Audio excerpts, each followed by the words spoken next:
Et salut tennis. Aujourd'hui, on va parler de la FFT et plus précisément de la création de la FFT dans cette série L'histoire du tennis.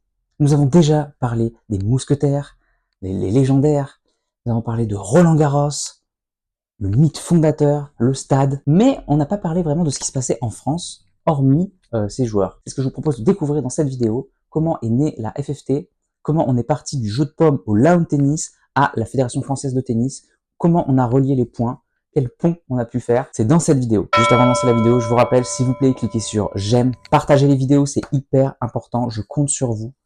Et puis laissez un commentaire si vous avez vu cette vidéo, c'est important pour moi. Moi je vous dis à demain pour la suite de l'histoire du tennis. Allez jouer dans les clubs de la FFT depuis 1920, progressez et surtout, faites-vous plaisir. À demain. 1920-1970, la création et l'évolution de la FFT.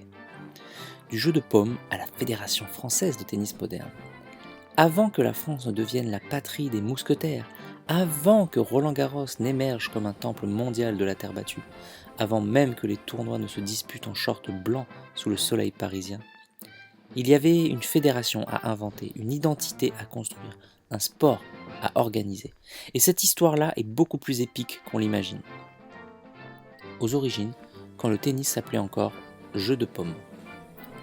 Pour comprendre la Fédération française de tennis, il faut remonter loin, très loin, à une époque où l'on ne parlait pas encore de service, ni de break, ni même de raquette, mais de paume. Depuis le Moyen-Âge, la France possède une tradition unique, un jeu national joué dans des salles spéciales, un mélange d'adresse, de stratégie et d'aristocratie.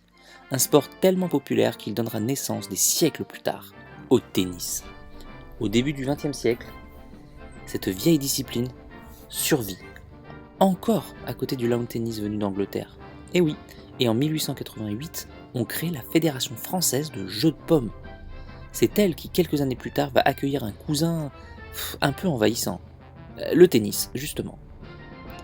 1920, la naissance officielle du tennis français. Après la Première Guerre mondiale, le tennis explose. Les clubs se multiplient, les tournois aussi, et très vite, on comprend qu'il faut une organisation solide. Alors, en 1920, la Fédération française de jeu de paume devient la Fédération française de lawn tennis. C'est la reconnaissance officielle du sport en France, un tournant historique. Et coup du destin, c'est exactement la période où 4 jeunes prodiges français commencent à briller. Tu les connais déjà, les futurs mousquetaires. Ils deviendront les héros d'une nation, mais pour briller, ils avaient besoin d'une structure. La FFLT sera ce socle. 1927-1932, l'effet mousquetaire, la France au sommet. Quand Lacoste, Cochet, Borotra et Brugnon deviennent des légendes vivantes, la France découvre la fièvre du tennis. Les stades se remplissent, les journaux en parlent chaque jour. Des milliers de jeunes veulent imiter leurs idoles. La fédération prend alors une importance énorme. Organisation des championnats, développement des clubs, encadrement de la formation. Et bien sûr, il faut un grand stade pour accueillir la Coupe Davis gagnée en 1927. La FFT, qui s'appelle encore FFLT, demande alors à construire un stade, le reste appartient à la légende, ce sera Roland-Garros. 1938, la fédération change de nom et d'ambition. À partir de 1938, le lawn disparaît du nom officiel. On préfère quelque chose de plus simple, plus moderne. La Fédération française de tennis, la FFT. Ce changement, c'est plus qu'un détail, c'est un symbole. Le tennis n'est plus un sport importé d'Angleterre, il devient un sport français, porteur d'une culture, d'un public, d'une identité nationale. 1945-1970, reconstruire, réinventer, professionnaliser. Après la Seconde Guerre mondiale, il faut tout remettre en place. Les clubs sont à reconstruire, les compétitions à relancer, et le tennis mondial change de visage. La FFT joue alors 3 rôles majeurs. Numéro 1, l'organisation nationale. Elle structure les championnats, les ligues, les licences. Elle encadre des milliers de clubs qui poussent partout dans le pays. 2. La formation. Les premiers centres d'entraînement apparaissent. Les entraîneurs se professionnalisent. On commence à poser les bases qui plus tard mèneront aux futurs champions français. Et 3. L'international. La FFT participe aux débats mondiaux qui mènent vers un bouleversement historique. La fin de l'amateurisme strict, l'arrivée de l'argent dans le sport, puis la révolution de 1968 l'ère Open, on y arrive. La FFT accompagne ce changement et entre dans la modernité. Conclusion.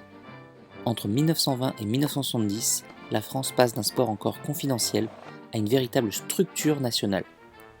Capable d'organiser des tournois majeurs, de former des générations de joueurs et de porter haut le tennis dans le monde. La FFT, née du jeu de paume, grandit avec les mousquetaires, se transforme après la guerre et devient le pilier d'un sport désormais universel. Sans elle, pas de Roland-Garros, pas de championnat français, pas de place dans l'histoire du tennis mondial. Et maintenant que les fondations sont posées, le monde du tennis s'apprête à vivre sa plus grande mutation. Tenez la raquette fermement, le poignet souple, regardez le ballon, suivez-le. Voilà, exactement comme ça. Repassons le geste en détail.